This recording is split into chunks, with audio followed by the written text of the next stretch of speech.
The other day I was procrastinating over the internet, like I usually do when I have to revise for exams.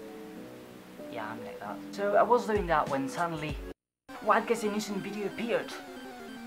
Inside the video, link here in the description box, Kes basically speaks about her experience with sexism in the Whovian community, and it struck me. I had never really given a serious thought to it, but this got me thinking.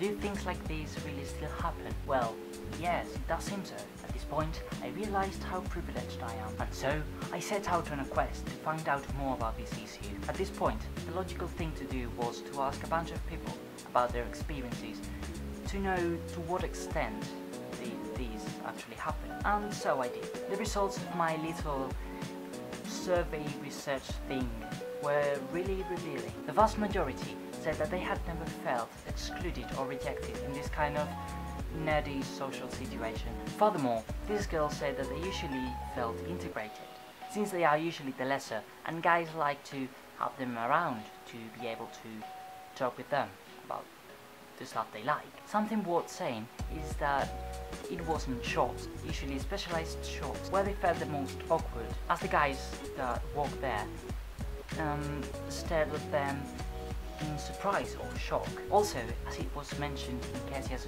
video, some have been asked if the stuff they buy is for their boyfriends.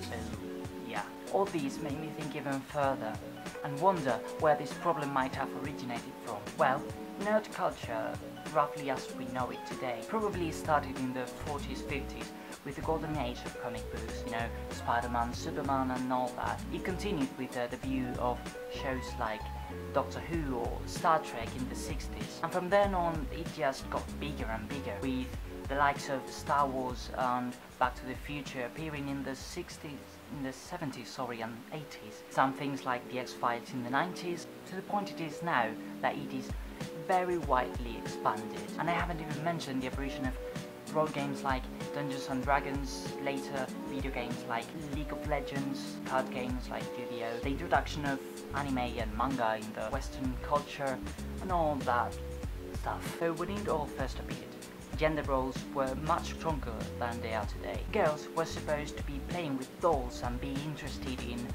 dresses and makeup. Now, in the case of boys, they had slightly more freedom, and if they didn't like the traditionally masculine things such as football, then they had the opportunity to engage themselves in these emerging culture with sci-fi novels and shows, comic books, etc, etc. So it sort of became the thing, something they were very protective about, making them reclusive and less prone to social exposure due to the fear of what the outside world would do, think or take away from them. But times change, gender roles have become more loose, and these people became parents, most of them. And whether they had a boy or a girl, they liked their children to learn about this wonderful world of pure imagination.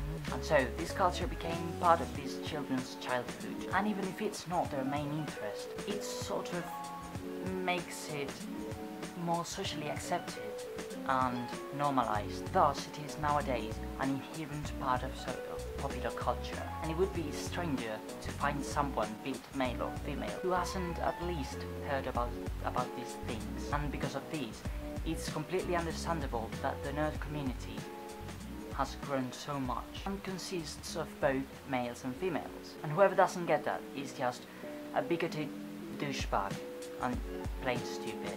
As the Ninth Doctor said, there's a scientific name for that: you're thick. So if someone rejects a girl or undervalues her opinions on these matters, or any kind of matters, for that matter, there are a lot of matters, it's just an individual's personal sexism, because the community as a whole is generally very accepting, so long as you have true passion for that thing. Because the lack of knowledge, which is many times the reason why some people like to exclude other people, and that lack of knowledge is not exclusive to girls, can always be sorted out and made up for with more passion. Actually, a few of the most passionate, nerdy people out there are females, like Tessa Netting or Claudia Boleyn or Eversomi96, or Emily Marshall, or Crystal D, and I could go on and on and on. You know, yeah, they're all hooligans.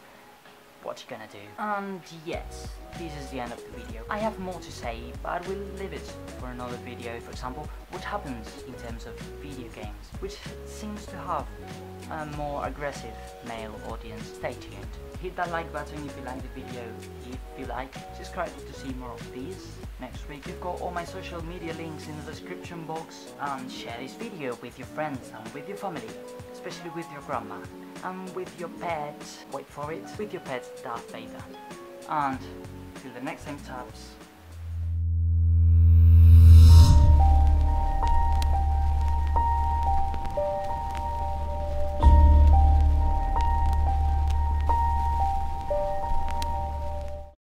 So we know